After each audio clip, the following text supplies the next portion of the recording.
अल्लाहु अकबर। बिस्मिल्लाहिर्रहमानिर्रहीम। अस्सलामु अलैकुम। मैं हूं नूरुल आरफीन सिद्दीकी और आप देख रहे हैं आरफीन नामा। जिन हालात में काम कर रहा हूं ना, काश उसका अंदाज़ा किया जा सकता। बहरहाल, अगर बेशर्मी का कोई चेहरा होता तो यकीन कीजिए गंडापुर के जैसा होता। मतलब यूँ तो 101 मिसालें दी जा सकती हैं, हज़रत इमरान ख़ान से लेकर के और दीगर तमाम पॉलिटिकल पार्टीज़ तमाम। लेकिन इस वक्त चूँकि पीटीआई सेंट्रिक बात करनी है, कल से इरादा किए बैठा था कि जैसे ही गंडापुर अपनी इद्दत से बाहर आएगा वैसे ही ये वीडियो दाग दूंगा। गंडापुर बहुत देर में आया और जब गंडापुर आया तो मैं भी ऊपर आया स्टूडियो में, लेकिन उसी वक्त अनफॉर्चुनेटली एक इन्वर्टेड कॉमास में काम निकल आया। बहरहाल मुद्दे पर आते हैं। वो जो जिहाद इन्वर्टेड कॉमास में करने निकला था, जो डबल विकेट पे खेल करके इस सदी के सबसे बड़े मक्कार, इस सदी के सबसे बड़े अय्यार हज़रत कोकेन नियाज़ी को बेवकूफ़ बना रहा है। एक तरफ तो इस्टेब्लिशमेंट का बंदा है और दूसरी तरफ जलसों में खड़ा होकर के उन्हीं को चेतावनी देता दिखाई देता है। ये अलग बात कि उसके बाद कभी कोसार और कभी किसी और ऑफिस में जा कर के शलवार उतार करके और उसके बाद माफ़ी मांगता दिखाई देता है। खुला करके बात होगी मेरे कद्दू से। जाओ, जिसको जहाँ जाके दिखाना है दिखाओ। 24 घंटे से ज़ायद ये आदमी मंजर-ए-आम से गायब रहा।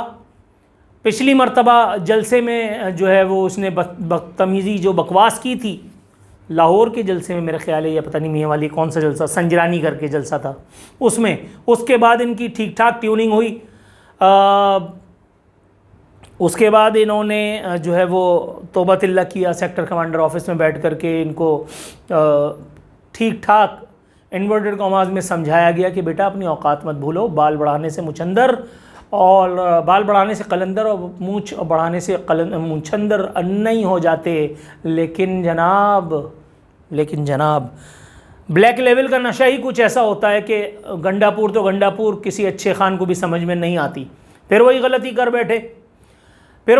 कर बैठे। लेकिन उस गलती का क्या ज़बरदस्त मेहनताना इन्होंने अदा किया है। पिछली मर्तबा इनको 7 घंटे तक यरगमाल बना करके इनकी और पाकिस्तानी सियासत के बड़े बड़े जगादरियों की औकात दिखाई गई थी, और इस मर्तबा पूरे 24 घंटे, जी हाँ तरक्की हो गई है खैर से, पूरे 24 घंटे गायब रहे हैं मौसूफ। और ऐसा नहीं है कि इनकी मर्ज़ी इसमें शामिल नहीं थी। मैं तो कल से कह रहा हूँ, कल जैसे ही मैंने वीडियो बनाई तो मेरे एक कज़न का फ़ोन आया और पीटीआई वालों की तरह लगे ऑल फॉल बहांजने, तुम तो टाउट हो, तुम्हें तो बता देते हैं, तो फलाना है तो ढमकाना है। मैंने कहा अच्छा भाई ठीक है। आज सुबह फिर फ़ोन आया, यार वो माजरत। मैंने क्या हो गया? कह रहे हैं यार वो तुमने जो कहा था वो मैंने भी क्रॉस चेक किया, वो बात कमोवेश वैसी ही है, ये डबल विकेट पे खेल रहा है साला। मैंने कहा आपकी बड़ी मेहरबानी भाईजान, लेकिन चलो 24 करोड़ गधों में से कोई एक तो ऐसा निकला जो हक़ाइक़ को क्रॉस चेक भी कराता है। अल्लाह की पनाह, तौबा इस्तग़फ़ार। ये आदमी एक 24 घंटे पूरा गायब रहा। इससे बजाय ये पूछने के कि अबे भाई तू था कहाँ, तू पहले ये बता कि तूने डी चौक पहुंचना था, डी चौक पहुंचने के बजाय तू वहाँ केपी हाउस क्या करने के लिए गया था। और नारे लगा रहे हैं, ओह जिंदाबाद, आवेगा भाई आवेगा, चूतियों की कमी नहीं गालिब, एक ढूंढो 1000 मिलते हैं। अल्लाह की पनाह। सही बात है। जब लोग बेवकूफ़ बनने के लिए तैयार बैठे हैं तो फिर गंडापुर बेवकूफ़ बनाए या नवाज शरीफ या इमरान खान, कोई फ़र्क नहीं पड़ता। वो भी तो बना रहा है ना। ओए अल्लाह भुट्टो, बनाओ, सब मिल करके बनाओ यार। 24 घंटे के बाद असम्बली में पहुंचा और कहता है पूरे पाकिस्तान की आवाम को सलाम पेश करता हूँ, लानत है तुम्हारी शक्ल पर, अपना सलाम अपनी मक़द के रास्ते वापस ले लो, हमें नहीं चाहिए तुम्हारा सलाम। आवाम को खराज तहसीन पेश करता हूँ कि बानी पीटीआई के साथ खड़े हैं। कौन बे? कौन खड़ा है भैया? तू तो अपने लोगों को खाने पानी का इंतज़ाम नहीं कर सका, तू वहाँ पे उनको खड़ा करके और चंपत हो गया। मैं यार खुदा की कसम, उस आदमी को कहीं वो मुझे मिल जाए तो मैं उसकी ऐसी की तैसी कर दूँ। वो बदबख्त आंसुओं से रो रहा है और कह रहा है मेरी बच्ची पिशावर में बीमार है, मैं उसको अल्लाह के नाम पर छोड़ करके और खान के लिए जद्दोजहद करने आया हूँ। तेरी माँ का खान मारूं, तेरी बहन का पागल, अबे उल्लू के पट्टे, तू मुल्क का मामा बना है, तुझे अपने घर की पूरी हो नहीं रही, घर पे रोटियां तुझे मुयस्सर नहीं है और तू जिहाद करने निकला है। और जिन्होंने जिहाद करना था वो वकास अकरम, वो जंग में बैठा हुआ, वो शराब पी रहा है, डानस वानस देख रहा था, उसने वहीं से वीडियो पेल दी। उमर अयूब कोई पता नहीं, शिबली फराज कोई पता नहीं, शहरियार अफरीदी तो साला पहले ही भागा हुआ है, अल्लाह को जान देनी है। बाकी जो यहाँ बैरिस्टर गौहर वगैरह जो है उनका भी कोई ख़ास पता नहीं था। तो कौन जिहाद कर रहा है, किसकी क़यादत में, किसी को नहीं मालूम, किसी को नहीं मालूम। बस एक सैले रवां है, चूतियों का एक हुजूम है जो अनदेखी मंजिल की तरफ चल रहा है। जैसे कल वो कहा जाता था ना, हमें मंजिल नहीं रहनुमा चाहिए। अबे भूतनी के, जब मंजिल ही नहीं है तो रहनुमा क्या लूडो खेलने के लिए चाहिए? ये बात मैंने नेशनल टेलीविज़न पे कही थी, और उस वक्त के जब MQM का नाम लेते हुए लोगों को जो है मौत आती थी घर के बंद दरवाज़ों के पीछे। अब बोलने में क्या कबाहत है? कोई पूछने वाला ही नहीं है, बस भीड़ चाल है, चले चलो, बड़े चलो। वही लाल गुलाबी बातें, हमें मीनार पाकिस्तान पे जलसे की इजाज़त नहीं दी गई, पार्टी पे हमला कर दिया, हम कोई जानवर थे कि जिससे मवेशी मंडी में। अबे तुम तो जानवर भी नहीं हो। जानवर भी कोई तरीक़े वाला होता है, कोई तहजीब वाला होता है, कोई तमीज़ वाला होता है, वो अपनों के ऊपर हमला नहीं करता। तुम तो अपनी रियासत पाकिस्तान की ऐसी तैसी कर रहे हो। फ़र्क सिर्फ इतना है कि तुम्हें रियासती इदारों की अभी भी गंडापुर को आशीर्वाद हासिल है। अगर 9 मई के मुल्जिमान को सज़ा देना ही मकसूद होता तो तुम्हारी शलवार उतार करके तुम्हें सबसे पहले मीनार पाकिस्तान पे टिकटिकी बांध के कोड़े मारे जा रहे होते, because you are a wanted criminal.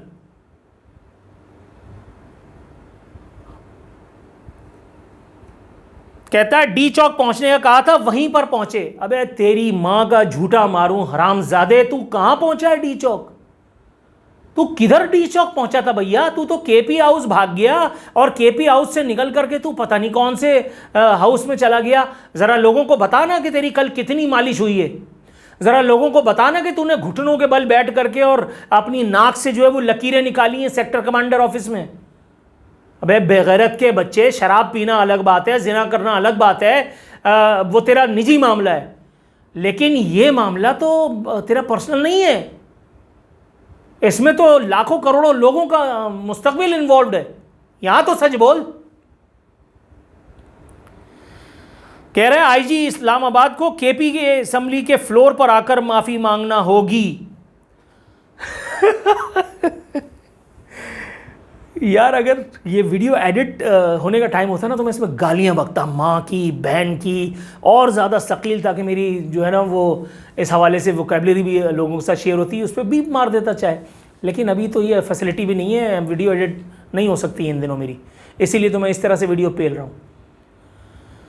IG Islamabad assembly KPK में जाकर के फ्लोर पे माफ़ी मांगे। ये वही पश्तो फिल्मों वाली अदाकारियाँ साला, मगर उसको पता है कि उसके बराबर में उसके सामने आसपास वो जिंदाबाद, उसको पता है कि इन लोगों को बेवकूफ़ बना रहा है, ठीक है। लेकिन सिर्फ यही लोग नहीं है जिनको वो बेवकूफ़ बना रहा है। यहाँ बड़े बड़े कराची में बड़े बड़े पढ़े लिखे, बड़े बड़े चूतिए, बड़े बड़े फन्ने खां, मैंने उनको भी देखा है 40-40 साल पब्लिक सर्विस करने के बाद, और जो उनकी अक्ल सलीम है, अल्लाह माफ़ करे इन्वर्टेड कॉमास में, ऐसी 2 साल के किसी बच्चे की भी नहीं होगी, वो जो रास्ते पर है। कहता है आईजी इस्लामाबाद को कहता हूँ गिरफ्तार करना है तो करे, मैं यहाँ आकर खड़ा हूँ। अबे तेरी चप्पल भी नहीं मिलेगी, और आईजी इस्लामाबाद तेरे बाप का नौकर है जो वो यहाँ आएगा, और आईजी इस्लामाबाद को सेक्टर कमांडर की तरफ से कॉल जाएगी तो वो करेगा ऐसा। अगर अभी उसको ये कॉल होती कि तुझे गिरफ्तार कर ले तो वो तुझे बालों से घसीट करके, तेरी जुल्फ़ों से घसीट के ले जाता। वहाँ से हिदायत ही नहीं है। इसलिए कि मैंने कल भी कहा था कि तू उनका पसंदीदा बाबू है, तू उनकी मर्ज़ी की तमाम हरकतें कर रहा है। तो इमरान खान को धोखा देने का इस वक्त ऐसा वाहिद ज़रिया है कि जो सबसे सस्ता पड़ रहा है उनको। सिर्फ तेरी चुतियापे की चवलें ही बर्दाश्त करनी है ना उन्होंने, तेरी डींगें, और उसके बाद बुला करके तुझे गालियाँ देनी है कि अब तेरी माँ का, तेरी बहन का, और उसके बाद तूने सर झुका लेना है, सर सॉरी सर आपको तो पता है सर। बताना ज़रा 24 घंटे में क्या कुछ हुआ तेरे साथ, किस किस तरीके से तूने साहब लोगों को मनाया इन्वर्टेड कॉमास में।